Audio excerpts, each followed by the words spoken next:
સદા ગોપીજનોનો ભાવ તમારા હૃદયમાં રહે. ગોપીની ગાથા તો ગાઓ, પણ તમે ગોપી બનીને ઠાકોરજીને સન્મુખ જાઓ. ઠાકોરજી ખૂબ રાજી થશે અને પ્રભુ પ્રસન્ન થયા છે કે આવા વાતાવરણમાં 5-5 દિવસ આપણે સત્સંગ કરી શકીએ. આ ઠાકોરજી કૃપા થઈ તો શું છે? નહીં તો ઘણી જગ્યાએ સંભવ પણ ન થાય. આ કૃપા જ, પ્રભુ તો કૃપા જ કરતા જાય. તો આપણે એને વિપરીત, પ્રભુ કરે તો ભલી કરે. પ્રભુ તો સારું જ કરે છે.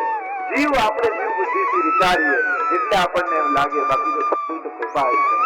આપણે ભગવત નામ લઈ પ્રભુના કેન્દ્ર રૂપે સત્સંગને રાખી આપણે આટલા કલાકો બેસી શક્યા, એ પણ કૃપા વગર સત્સંગમાં આવી શકાતું. આ ઠાકોરની કૃપા જ છે આ પરિવાર ઉપર, જે આયોજન કરી શક્યા. અને પહેલી વાર આ વિસ્તારમાં વલ્લભપુરના મુખ્ય ગોપી ગીતનું રચવાનું આયોજન થયું.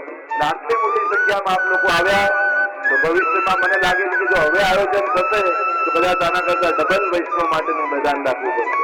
હવે નાની જગ્યા પડે હવે એવું લાગે છે. પણ પ્રભુ જ્યારે જ્યારે કૃપા કરશે, સિતાरों को आंखों में महफूज रखना, बहुत देर तक रात ही रात होगी, मुसाफिर हैं हम भी, मुसाफिर हो तुम भी, फिर किसी मोड़ पर मुलाकात. ફરી ક્યારેક ઠાકોરજી એવી કઈ સંયોગ કરશે, ફરી સત્સંગ માટે એકત્રિત થઈશું અને ભગવત નામને કેન્દ્રમાં રાખીને ભેગા થઈશું. મળીએ તો ઘણી વાર છે, પણ આ રીતે મળીએ. જો મહેફિલની ત્યારે જ સાચી શરૂઆત થઈ હશે. સાહિત્યકારે બહુ સુંદર વાત કરી, મહેફિલની ત્યારે જ સાચી શરૂઆત થઈ હશે જ્યાં મારા ગયા પછી મારી વાત થઈ હશે. હું જાઉં અને પછી એ ચર્ચા ચાલતી રહે ત્યારે કહેવામાં આવે કે સાચી મહેફિલ તો હવે આપણે છીએ અને વાત કરીએ છીએ તો સારું છે, પણ ગયા પછી પણ ઘરોમાં સત્સંગ મંડળોમાં એ ચર્ચા ચાલતી રહે કે આપણે આવું સત્સંગમાં સાંભળ્યું અને કેમ આપણે આપણા જીવનમાં સ્વીકાર્યું. તો આજે ઘણા જીવોએ બ્રહ્મસમન પણ લીધા, ઠાકોરજી પણ પુષ્ટાવ્યા વૈષ્ણવે. તો ભવિષ્યમાં પણ બ્રજધામ માટે હું આપ તમને આમંત્રિત કરું છું. દર એકાદશીએ ત્યાં અમારા બધાના વચનામૃત થાય છે. અમારા પિતૃચરણ અમે ત્રણેય ભાઈઓના દર એકાદશી વચનામૃત, અને ઘણા મણિનગરથી ત્યાં આવે પણ છે. તો 15 દિવસે એકવાર બ્રજધામ આવશો, ખૂબ આનંદ થશે, સત્સંગ મળશે, દર્શન મળશે. અને દર ગુરુવારે રાતના 9 વાગે ભાઈઓનો વિશેષ રૂપે અમે સત્સંગ ચલાવીએ છીએ ત્યાં બ્રજધામમાં જ. તો ભાઈઓ એનો પણ લાભ લેવા માંગે તો એમ પણ હું અહીંયા પણ ઈચ્છું, અહીંયા પણ ભાઈઓનો સત્સંગ ચાલે. રાતના અઠવાડિયામાં કોઈ એક દિવસ ભેગા થાવ અને કંઈક આપણા માર્ગ માટે કંઈક જાણકારી થાય, કંઈક જ્ઞાન થાય, તો આપણે જે માર્ગમાં ચાલી રહ્યા છીએ એનું આપણને થોડું કંઈક નોલેજ આવે. તો એવું કંઈક પ્રવૃત્તિ પ્રારંભ થાય એવી આકાંક્ષા રાખું છું. વિદ્યાર્થી દત્તક યોજના દર વર્ષે લગભગ 200 બાળકોને દત્તક લઈને આપણી સંસ્થા દ્વારા ભણાવવામાં આવે છે. તો એની પણ માહિતી તમને મળશે કાઉન્ટર પરથી. દરેક વૈષ્ણવ નક્કી કરે એક બાળક વૈષ્ણવના બાળકને જરૂર ભણાવીશ અને એનું ભવિષ્ય ઉજ્જવળ થાય એવો એક મનમાં સંકલ્પ છે અને થઈ રહ્યું છે. આપ સૌ એ કાર્યક્રમમાં જોડાઈ શકો છો. ફેબ્રુઆરી મહિનામાં નૈમિષારણ્ય, અડેર, ચરણા, બનારસ અને ત્યાં ભાગવતજીનો લાભ નૈમિષારણ્યની ભૂમિમાં અને અનેક પ્રકારના વિવિધ મનોરથો મહાપ્રભુજી અને ગુસાઈજીની બેઠકજીમાં. તો એ સમયની પણ પત્રિકા આપણે વિતરણ કરવામાં આવી છે. તો ફેબ્રુઆરી મહિનામાં 5 ફેબ્રુઆરીથી 15 ફેબ્રુઆરી સુધી એક દિવ્ય આયોજન ત્યાં થયું છે અને અનેક દેશ વિદેશથી બધા જ લોકો ભેગા થવાના છે. તો અહીંના વિસ્તારના લોકોને પણ હું આમંત્રણ આપું છું, આપ લોકો પણ આવજો. એની માહિતી તો પછી મળશે, વૃદ્ધામ આવશે તો પત્રિકા દ્વારા આવી અને અહીંયા પણ વાંચવા પણ આવી છે. એ સમય સાથે મળી આપણે ત્યાં જઈશું, સાથે આનંદ થશે. અંતમાં આપ સૌને ખૂબ ખૂબ આશીર્વાદ આપતા મારી વાણીને અહીં વિરામ આપું. સ્વયં શ્રીનાથજી બાવા કૃપા કરી ભાગવત સ્વરૂપે આ પ્રસંગ પાર્ટી આપણા જીવનનો એક પ્રસંગ બને 5 દિવસ માટે પધાર્યા. જીવનમાં સાચો પ્રસંગ કયો કહેવાય? વાર્તા સાહિત્યમાં પણ જો તમે વાંચન કરતા હો તો 3 જન્મની વાર્તા હોય તો પ્રસંગ તો ત્યાંથી જ શરૂ થાય જ્યાં જીવને મહાપ્રભુ મળવાના. એટલે જીવનનો સાચો પ્રસંગ તો ત્યારે જ કહેવાય જ્યારે વલ્લભ કે પ્રભુ આપણા જીવનમાં પધારે. એટલે 5 દિવસ માટે માઇકની થોડી તકલીફ છે એટલે કદાચ સરકારથી થોડી વ્યવસ્થા અનુકૂળ થાય, કારણ કે હજી અવાજ બરાબર સંભળાતો નથી. પણ જે પણ સાધન મળે સત્સંગ તો એના માટે આપણે માઇક હમણાં ખોલાયા જયારે ભાગવત લખાયું ત્યારે થોડી માઇક હતા પણ લોકો સાંભળતા હતા. શ્રીનાથજી બાબા પધાર્યા છે. નાથ દ્વારા દર્શન કરવા જાઓ ત્યાં કોઈ તમને આ રીતે બેસવા દે શ્રીનાથજીની સન્મુખ? ત્યાં તો ઝાપટ વાગે, તડાતડી, ચલો ચલો ચલો ચલો ચલો. ત્યાં તો 2 મિનિટ કલાક દર્શન કરવા માટે લાઈનમાં ઉભા હોઈએ અને 2 મિનિટ સન્મુખ આવીએ એમ થાય શ્રીનાથજી બાબાના દર્શન થાય. ત્યાં તો ઝાપટ વાગે, તડાતડીને આગળ કાઢી દેવા. અને એને પુષ્ટિ માર્ગી હવેલીમાં કોઈ બહુ શાંતિથી તમને દર્શન કરવા ન દે. કારણ પુષ્ટિ પુરુષોત્તમ છે. તમે બહુ ધારી ધારીને શ્રીનાથજી બાબાને જુઓ ને તો એટલા ભક્તાધીન છે કે તમારી પાછળ પાછળ ચાલવા લાગે.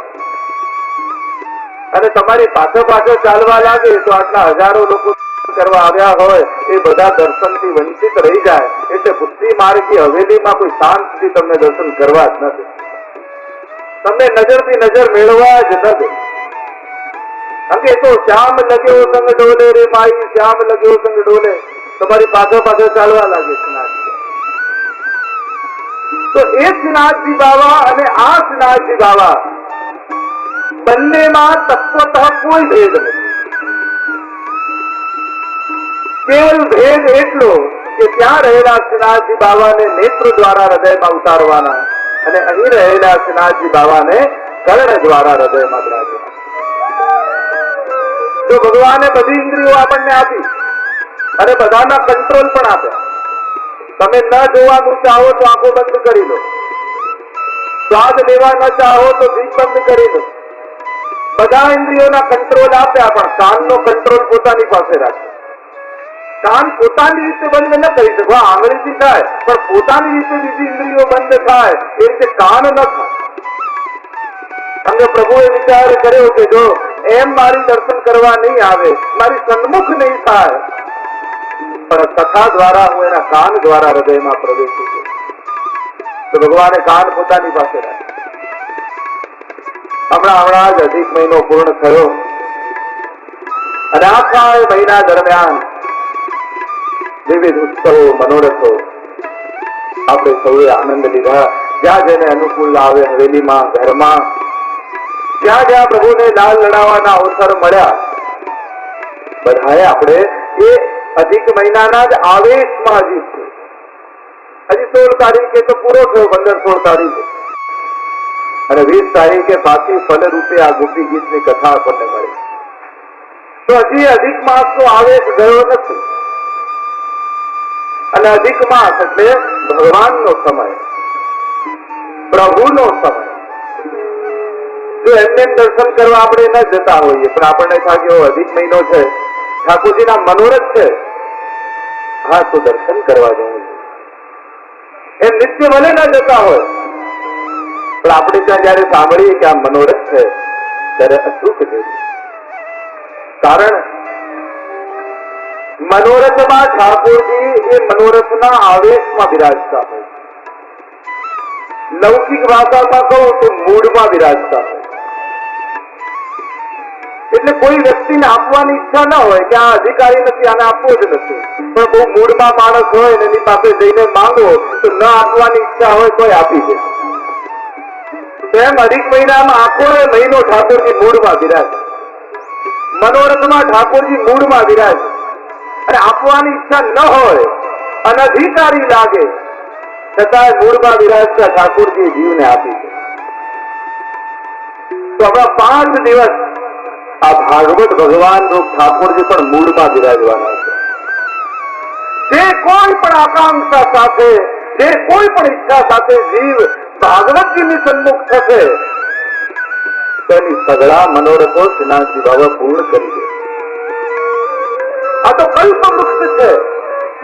જે ભાવના લઈને તમે શ્રીનાથજીની સન્મુખ આવશો, શ્રીનાથજી બાબા બધી ભાવનાઓ પૂર્ણ કરશે. વિશ્વમાં આ જ એકમાત્ર એવું સ્થાન છે જ્યાં વ્યવહાર ગૌણ છે અને ભાવ પ્રધાન. આપણે ભગવાન અને ગુરુને પણ વ્યવહારમાં બાંધવા જોઈએ. અમે આટલું કર્યું છે તો આપે આમ કરવું જોઈએ. ઠાકોરજીને પણ ગણાવીએ, પ્રભુ રોજ 10 માળા કરું છું, હવે તો કામ કરો. ભગવાનને વ્યવહાર બતાવવા જોઈએ. ભગવાન જોડે આપણે વ્યવહાર સાચવી નહીં શકીએ, કારણ કે એને જે આપ્યું છે એટલું તો અનેક જન્મો વીતી જાય તો આપણે પૂરું નહીં કરી શકીએ. ભગવાન અને ગુરુને ક્યારે વ્યવહારમાં બાંધવા ન જશે, કારણ એ વ્યવહારથી ઉપર ભાવમાં રહે છે. ભગવાન સદાય ભાવમાં સ્થિત છે, કૃપામાં સ્થિત છે. અને કૃપા એ ભગવાનની ક્રિયા નથી, એ ભગવાનનો સ્વભાવ છે. ભગવાન કૃપા કરે, આપણે એમ કહીએ કે 10 માળા કરી એટલે કૃપા કરો. ભગવાન કે 10 માળાની જરૂર નથી, તું એકવાર નામ લઈશ ને તોય હું તો કૃપા કરવા તૈયાર. તું મને વ્યવહાર ન સમજાય. ભગવાન ક્યારે જીવ જોડે વ્યવહારનો સંબંધ રાખતા નથી, કૃપાનો સંબંધ રાખે.